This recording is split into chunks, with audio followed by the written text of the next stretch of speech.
Today's episode is produced through the program services of Project Media Zone, a community-based 501c3 media organization whose mission is to democratize media production of positive and informative content.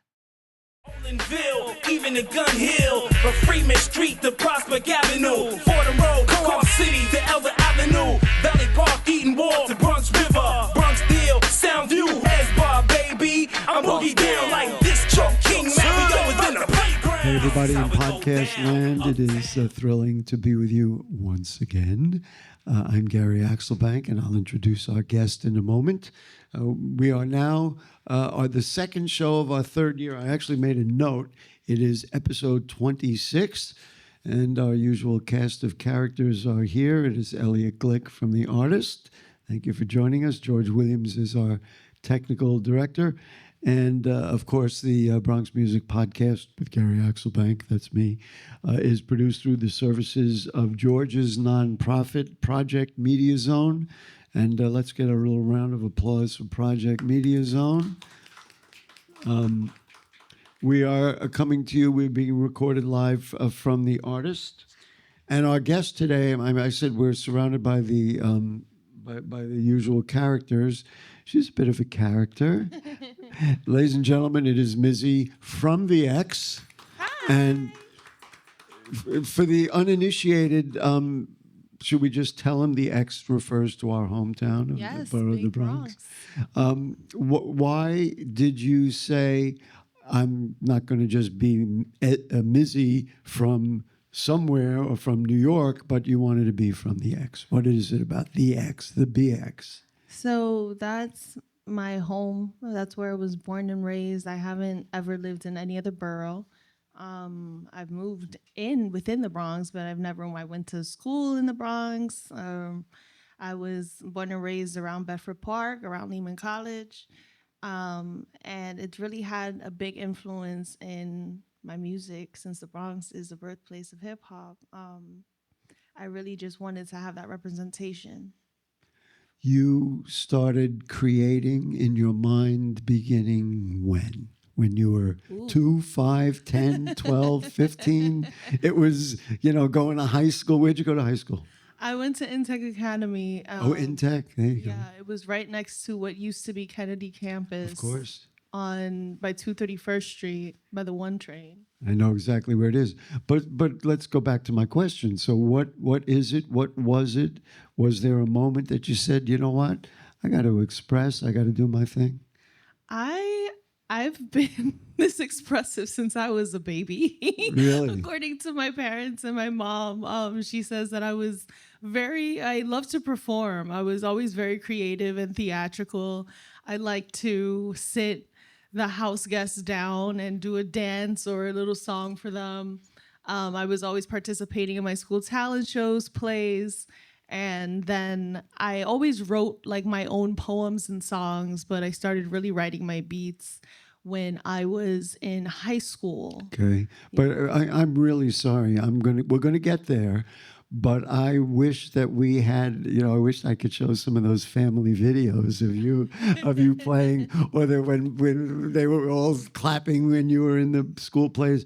Did you like act in school plays, or did you sing, or at this moment it doesn't matter because you were just on stage? Yeah, I did a little bit of both. I like to act. I like to impersonate. It's fun. It's fun to play different characters. That's what I started the program talking about, characters, and here you are, right? Yeah.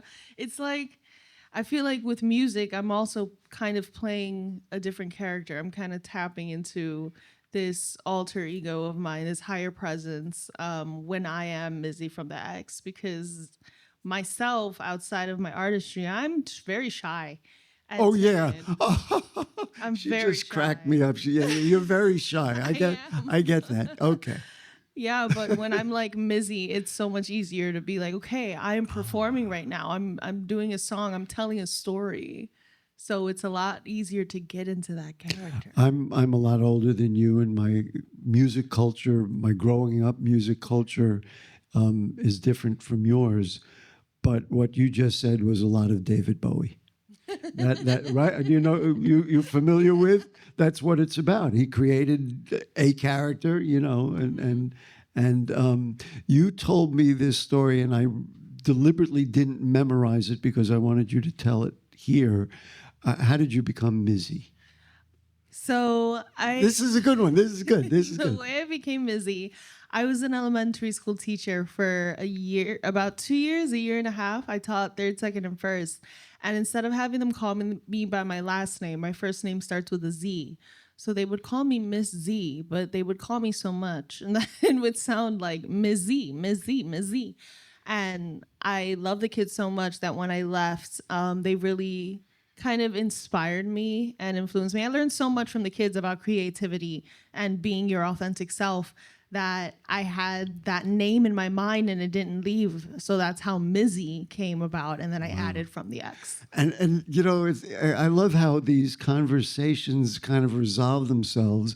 So we've now established how you went and go from who you are on some other level to being Mizzie, and you became that character that the children saw you as. What did you teach? And then most importantly, what did you learn from that experience of teaching and being with the kids?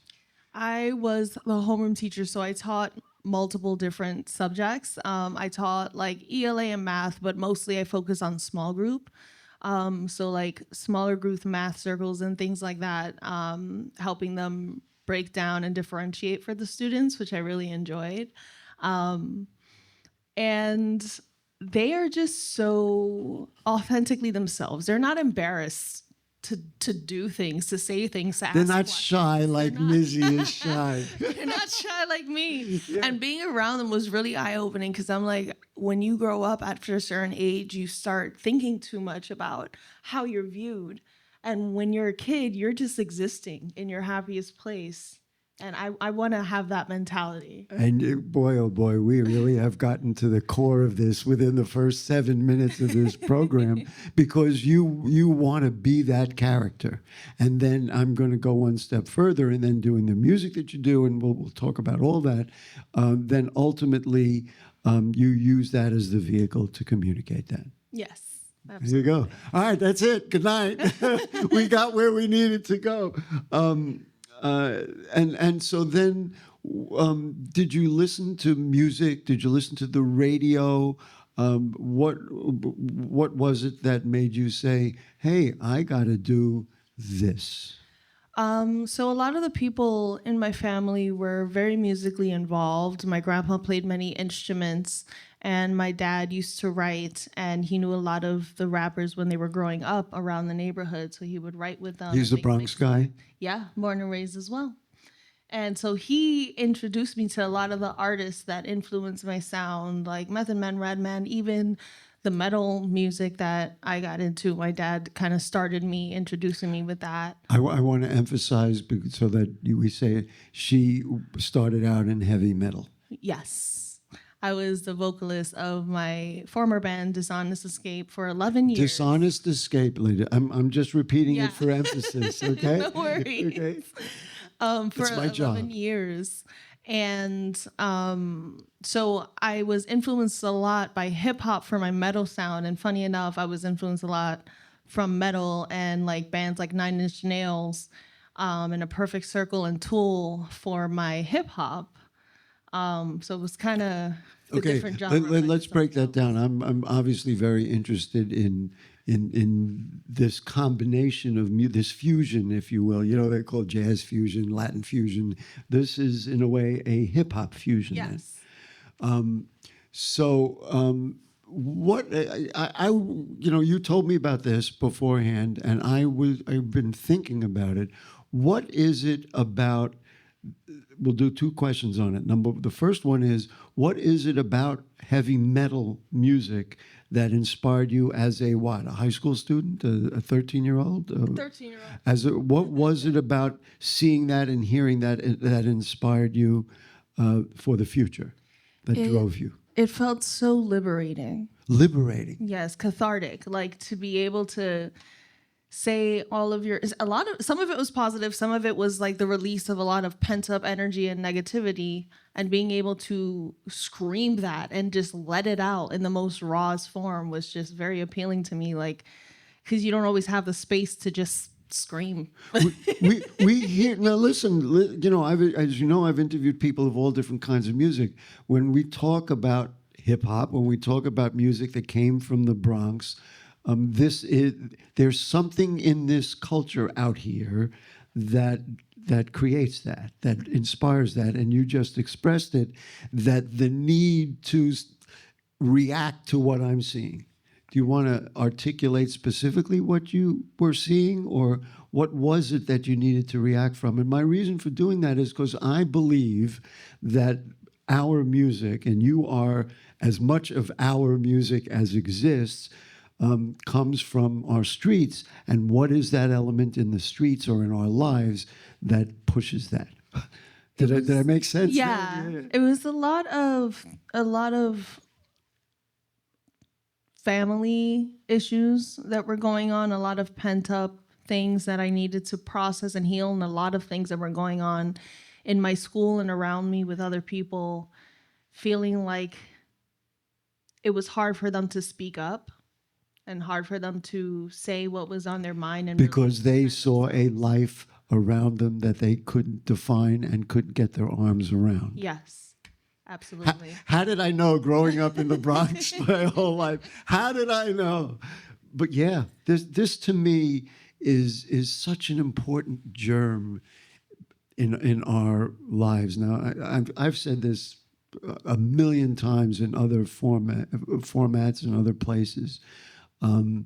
Nobody knows who we are. And people will say they've defined a Brooklyn thing or even a Queens thing. We are still undiscovered here.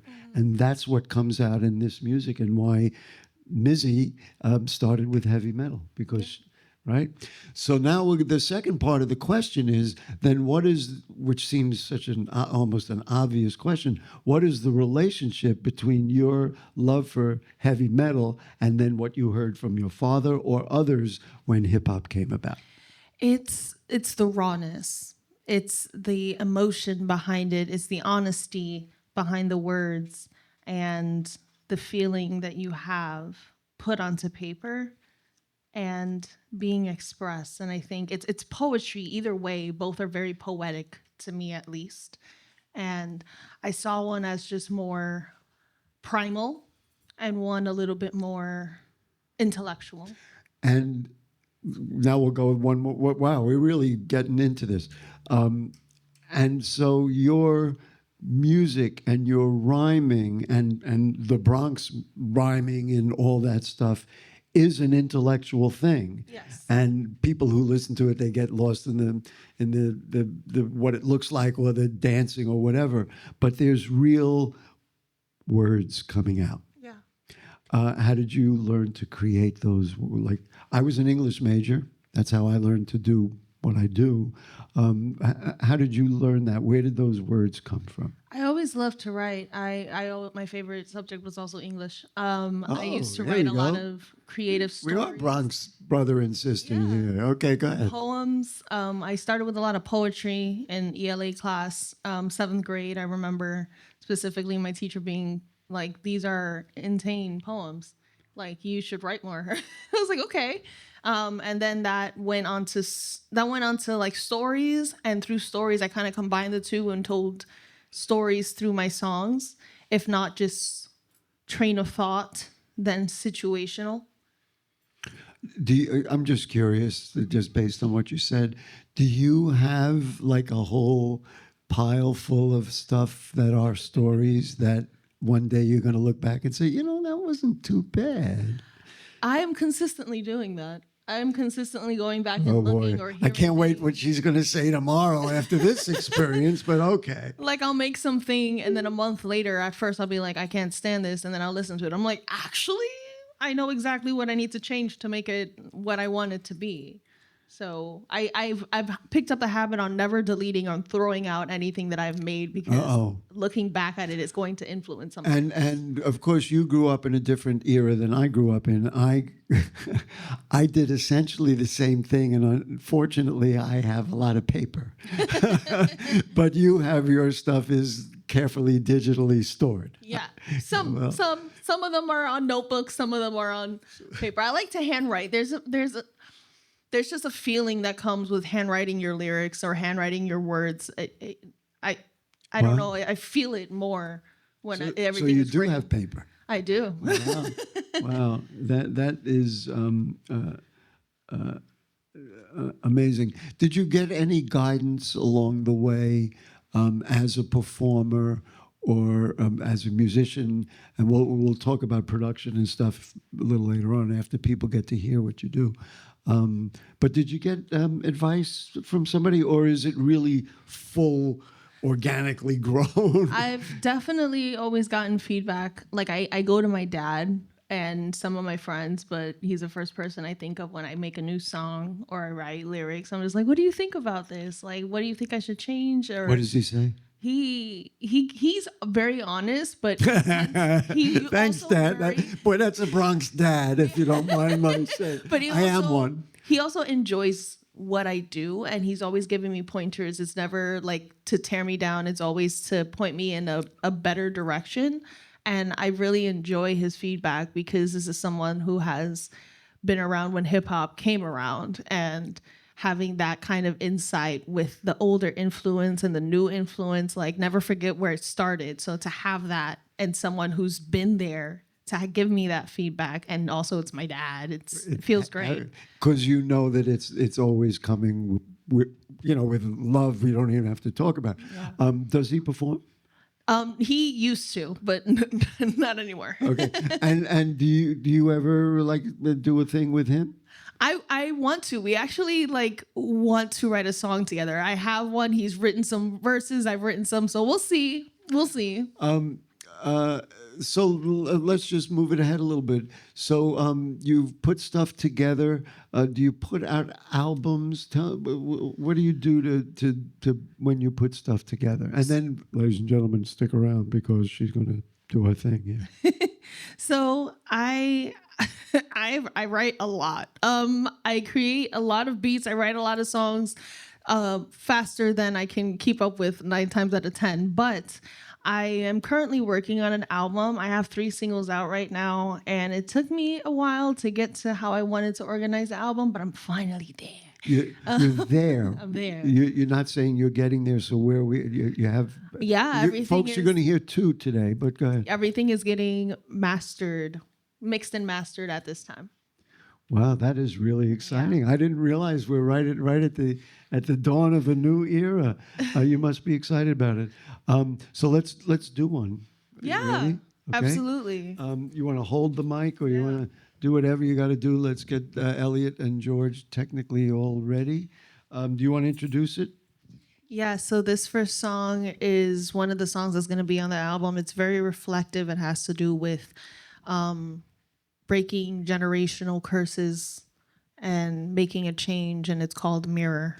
I'm going to just say one thing, and this is terrible for me to say it. You are just delightful, and having you here and talking about the BX, and now, ladies and gentlemen, it is Mizzie from the X. Thank you.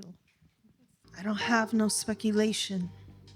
I have the proof, I have the pictures in my mind. Hit pause, I wait and then rewind back to a time when time was just a figment of my imagination.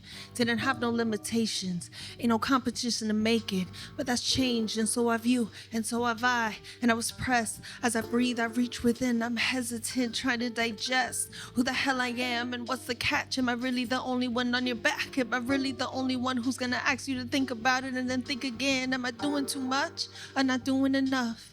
Gotta be strong, but is it for me or for all of us? Looking from pieces demolished a long time ago, but how would I know? I'm trying my best, how you expect? You say we forget all the rest, right? Never doubt, reflections, acceptance, a burden. I try to move on, but I'm hurting, move on, but is it really learning for you? Because I put 2 and 2 together, watch don't repeat, learn to let go. I'm ending this here The future will know. It ended with me. It started with me. I learned to let go. The future will know.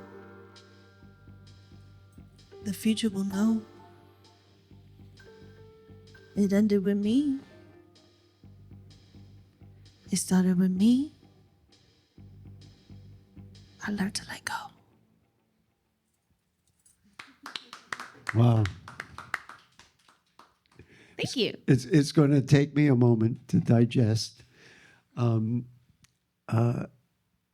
It's very easy to see what we were just talking about that this is an expression of all the stuff that's clouded in there. How long does it take you to, such a silly kind of question, but how long does it take you to get all that together? Or is it one of those stream of consciousness things where you get into a rhythm, you see the words as rhythm, or do you really say, well, I better not say that and I'll change the word to that, It's usually stream of consciousness. There are moments where I'll stop and go back to it later, but 9 times out of 10, it is stream of consciousness. While I have the songs, the beat is being made simultaneously. So a lot of the times I make either a beat around the words or the words around the beat, but both are kind of formulating. And I just love the notion of the creative process, and this is a different creative process. Do you hear the beat first and then put words, to that rhythm, or is the track follow the words and then you write it out and then you find something that fits emotionally in that context? For songs like these that are a little more softer, the words come first. But for songs like the next one that I'm going to perform, the beat comes first. It's very heavily beat driven. And then I think of what it makes me feel, and then the words follow. How prolific are you? Do you write a song every night before bed? I'm the kind of person that I won't write a song for like 2 weeks, and then I'll write like 10. Wow. Back to back right after. And like we could talk about it now. What you do for a living? See, what are the elements here, which is obvious from talking with you and also seeing and hearing your music. You're very well thought out. Thank you. And right. This is not by accident. It's not like one of these things you just woke up and were able to do it. This is really constructed. Yeah. Right. Nice constructed chaos. Right. Well, welcome. It seems so stupid, but my reaction to that, especially talking to a Bronx girl, is, well, welcome to the Bronx. That's what we're living in this chaos with some sort of boundary that's like this. And in terms of what I do outside of music, I'm an assistant director for a nonprofit that helps students get their GEDs and certifications for vocational trainings. I'm so glad you brought it up and I didn't have to ask you, because I was going to ask you. This is so important, and to make all of these connections, okay, and I'm just listing what I heard today. Here's a young woman who grew up with a family who had music around them, and I would recommend that for all families, whose father had a strong impact on her work, on her creativity, and who knew how tough it is to be here in the Bronx and survive, and her extreme intellect, which puts real words together and feelings together. And now she does that and shares all of that with people that are not-for-profit. Yeah. Well, okay, come on, right? Thank you. So I'm just summarizing everything that we all just heard. Talk about its new settlement. I know that. Talk about new settlement and where that fits, and when you look at the people who are there and the people that you work with, how that comes out in some form, and that's part of this communication. I think really the students are heavy influences in just to see their willpower to make changes to their life. And like that sign says right there, never, never, never give up. To keep going throughout the struggle, to also be from the Bronx, born and raised, and like most of them, and to have dreams and want to follow them and right their, not wrongs, but really go into these challenges head on, not knowing what's going to come out at the end, but being committed to change and being committed to growth and being committed to themselves. And it's just a big influence in my creativity and what I should do too in my life. Be committed to myself and keep going and not give up. And they inspire me every day. I'm not reacting right away. I see George Williams is clapping. I believe, this is what I believe, and I do TV in the Bronx. I've been doing it for decades. I don't believe there's a Bronx person who's serious about living here and is part of what we live in here that couldn't understand and support what you just said. This is the universal thing in the Bronx, and all of that music, whether it be, and I literally took out the list of all the people who've been on, whether the rhythm and blues, whether Elliot, who was the first guest we ever had, Bobby Sanabria, Johnny Seven, Amadeus, Linda Colazzo, who's an opera singer. It is all about what you just said. This is the most, out of all the stuff, this is the most Bronx thing I've ever heard. Thank you so much. Thank you. Right? But that's how you feel, and that's why you are literally Mizzie from the X. All right, let me get back to my notes here. Is there anything else that I wanted to mention? But what really is important to me about everything that you said, because out there they think of us and they think of the Bronx and they think of hip hop in a certain way, but they don't understand there is a real serious intellectual social component to it. And that it's not just words, and they make nice words, and some of the words have been sexualized. We understand all that. Go ahead, you were going to say something. No, I was agreeing with you.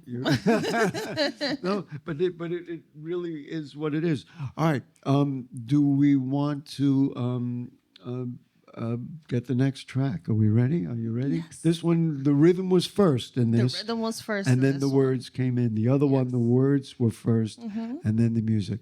And after this, then I do want to talk to you about learning production and all the stuff that you do. She literally edited the tracks, like 3 times before we played them within the last 24 hours. So there's something going on there that we got to figure out. Ladies and gentlemen, this is 3. Mm-hmm. Here we go. 3 from Mizzie from the X. So I made this beat, and it's a little more industrial sounding. I was thinking a lot of Trent Reznor and 9 Inch Nails and his synths, because they're always so amazing. This song is about freedom. Influenced by the moon, let the water rise. Infatuation, I stationed on my upper thigh. I said I'm humble, that's a lie. I'm a 5 and 5. Recognize the power and the essence that is me. I come alive in the nighttime, dancing in the dark. I feel the spark, the energy can be contained. The matriarch reaches a hand and calls my name. I feel the touch, I cry, my hands ignite. Calling from the other side, reaching to my soul and I can make it, I can take it, fire blazing. I can make it, I can take it, I'm amazing. I am willing, I got the feeling. I would never ever turn my back on this. Thank you, miss. You keep true to your promises. New perspective shifted all out of that toxic. A brand new gig. I'm on that Cobra. Get used to this. I'm moving on 1,000. Yeah, it's the switch. I am living. I am blessed. I checked my stress. I raised the bar. I took my breath. I keep myself in check. Accepting myself fully. Yes, living the present is the president. She said, you already know your worth. Living your purpose. You were meant to be. Know that you're worth it. Head up, never look down. Queen is still a queen without a crown. Hold it down. My pupils dilated. Mentally migrated. Clearing out the path and leaving behind. Fear, resign, transformation. Look me in the eyes. A part of me has died. I have the drive. Moving in the silence of the stars. I come alive in the nighttime. Tread where others feel the worst. Feel the hurt. Tickle in your veins. Accept the pain and put it in the dirt. Letting this healing go or pretending don't know what is worse. Slip the curse and take your power back and feel the rhythm in your blood pounding. The call is evident. Who you are and how you move. It's all relevant. Connected to the element. I'm grounded in my path. You think I think that I'm the best, but baby, I know that I am the reason. I am the mother. I am the root. I am the freedom. I am the secret. I am the fruit. I am the mother. I am the root. I am the freedom. I am the power. I am the truth. I can make it, I could take it, I'm amazing. I can make it, I could take it, fire blazing. I am willing, I got the feeling. I would never ever turn my back on this. Thank you, miss. You keep true to your promises. New perspective, shit out of that toxic. Yeah, a brand new chick. I'm on my Cobra hit. Get used to this. I'm moving on 1,000. Yeah, it's the switch. I am living, I am blessed. I check my stress, I raise the bar. I took my breaths, I keep myself in check. Accepting myself fully. Yes, living the present is the president. She said, you already know your worth. Living your purpose. You were meant to be. Know that you're worth it. Head up, never look down. A queen is still a queen without her crown. Hold it down. Thank you. Woo! Man. Yeah. Man, if that's not a hit record now, I don't know what is. Now, I know it's coming out. Do we know when the album is coming out? So it's going to be released probably a month after my 30th birthday, which takes us in April, because the album's going to be called 30. April what? April 7th. Okay, I'm a week later. Nice. Well, it would have been a nice coincidence, but it's not. So, boy, there's a number of things in there. The first thing is, this is a message to people. This is you telling people, empowering people. Yes. A queen is still a queen without a crown. Yes. Talk about, are there specific things or people that you were addressing, or is it just kind of a general thing in you? Yeah, just a general thing to always have your head up. I think in today's society, there's so much pressure to be the perfect woman. And I think being able to understand that no matter what you do, no matter how you carry yourself, no matter if you're a businesswoman, a stay-at-home mom, if you like to party, if you like to be low-key in the house, you're still a queen. And you deserve that respect, and you deserve to feel powerful and big and take up space and be who you are. This comes from your performing as a youngster and all the work you did in the school, and now you do at New Settlement, because you see these kids and you know that's the message they need. Yes. Yeah. It's good you bring me around, because I'll help explain exactly what you do. No, but this is so Bronx, and it blows me away. Now let's talk about the production. How did you learn to do what you do, and how far do you go before you have to say, Mr. Engineer or Mr. Producer, I need your help? Yeah, so I started with GarageBand on my laptop at first, and then There's the heavy metal girl. they had GarageBand on the phone, so I started making beats on my phone when my laptop stopped working. And then I found Logic, which is advanced GarageBand, and I started playing around, just kind of dealing around with the software and not really understanding what I was doing at first, but knowing this sounds good, so I think I'm doing something right. And then I continued doing that until I actually took the time to learn like the terminologies and stuff, which kind of sometimes don't stick. I have my own nicknames for things, but and I also record like the demos at home, so I'm very prepared when I go to the studio. I have demos, I have the backing tracks, I have everything. Sometimes the recordings are so good that we use that in the studio and just mix it. So really, when it comes to engineering, it's the leveling that I'm not the best with myself. Okay. So I need to engineer, yeah. So the mixing and mastering. But the recording and the creative process is all me. You know, I can't deny or disguise my own age and generation, but there was really a very serious faux pas I made in there. I don't know who picked it up. When you said garage band, I was thinking, that's why I said heavy metal, because you were in a garage band. but no, you were really talking about garage band, which I probably have on my phone, which I didn't think about. And I realized that after you started talking. And you feel comfortable doing that, and I'm going to guess, because it gives you real control over what is going on. Yeah. Words, and the fine line that you want to paint, or the picture that you want to paint, is very important to you. Yes. Which leads me, and I hadn't planned on it being that way, I have to ask you about fashion. I have to ask you, because it is clearly very important to you. Where does your feeling for fashion and the way you look and present fall into this whole scheme of who you are and the creation of the music that you make? I think it's so interesting because fashion is another path that helps me express myself when words can't. So I sometimes people have told me they're intimidated by me because I am 6 feet tall, and I was surprised when we met for the first time.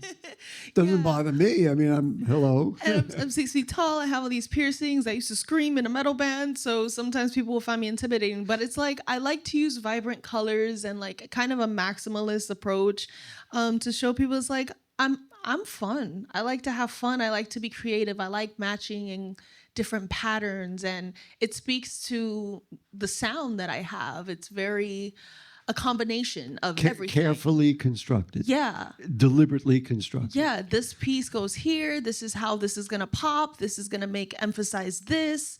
So I think about my outfits in the same way I think about my songs when I'm producing them. It's like this is going to emphasize this section and this is going to emphasize my feelings today. Here's the stupidest question from an old man in the Bronx. How long does it take you to, like, for example, today? I know you were performing today. How long does it take you to prepare makeup and whatever you have to do? So from when I actually have my outfit already picked, let's say I have my outfit started picked the day about before. 3 a.m. last night.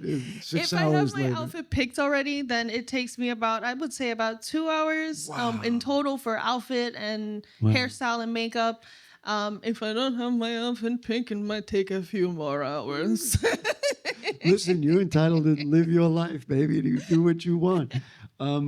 You had mentioned to me that you had performed recently and they went well. And the question I wanted to follow up with: when it goes well, what works? What gives you that notion that was a good one? The feedback from the audience and the engagement from the audience, like people were just dancing along to the songs. People were shouting. People didn't know the words and were trying to sing along. Like I saw movement. I saw stank faces in the audience. I saw people like, okay. Like, I get it. You enjoying it. So that made me feel really good that people were clapping along, dancing, and I really had them moving, and it was great feedback. Sorry to use a bad word, but that's freaking exciting. You know. And were they in the Bronx, by the way? So this event, my friends were from the Bronx, but it took place in Pianos in the city. Okay, very good. Are you performing somewhere that we should know about, or not yet? To wait till the album comes out. Yeah, so I don't have an upcoming performance right now, but probably will around April. When I said, what's your situation? You said, I have a partner and 3 dogs. Yes. I'm surprised they're not here barking away. Yes, I have my partner. He's here in the back. Is he? Yeah, he's right there. Oh, there he is. And Well, now we can really find out the truth. And our 3 dogs, and they're about to be 10 this year. One of them 9. We've had them since they were puppies. Wow. Yeah, those are our babies. So it's always a strange challenge for somebody who makes music and puts out music, but here you have an open microphone to say anything you want to say. Is it, I mean, I don't know if I have any other questions, but if you had an open microphone, what would you want to say? I would say keep going, don't stop, don't delete that thing that you say that you hate, because you're going to look back on it one day, and even if you don't want to use it in whole, it's going to influence something. It's going to inspire. You mean something you created? Yeah, don't something delete. you created. Don't delete it. Don't throw away your work. It's going to inspire you someday, and keep going even in your most pressing moments, in your most frustrating moments. That's when you have to hold on the most, and don't let go of that dream that you have. Keep going towards it. Never let it die. Boy, what a great way to end this discussion. How about a round of applause? She's just something else. And if we had this discussion and I only knew her as Mizzie, I would say, wow, that sounds like Mizzie from the X. That's who she is. She is born and raised and expresses in every format she can who it is and what it is that we are in the Bronx. Absolutely. Thank you so much. One more time for Mizzie from the X. The Bronx Music Podcast with Gary Axelbank is made possible through the services of Project Media Zone. We thank everybody, Elliot and Monica Glick, whose house we are in, the artist on City Island. And Monica, of course, does some of our outreach, which is very needed.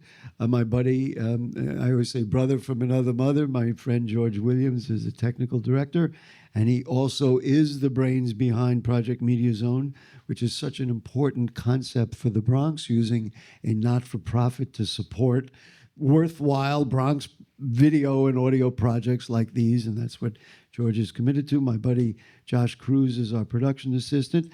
Next show will be here Sunday, April 12th, because the first Sunday of the month is Easter, and everybody's like, no, don't do it then. So we'll be here April 12th at 1 p.m. We're scheduled to have a wonderful jazz duo, a stand-up bass and a singer. And unless something happens between now and then, they will be here. Thank you again. Thank you My girl, Mizzie from the X. And we'll see you around town. Thank you. Ville, even in Gun Hill, from Freeman Street to Prospect Avenue, Fordham Road, Co-op City to Elder Avenue, Valley Park, Eaton Wall to Bronx River, Bronx Deal, Soundview, S-Bar, baby. I'm boogie down like this Chuck King Mario within the playground. This is how it go down. Up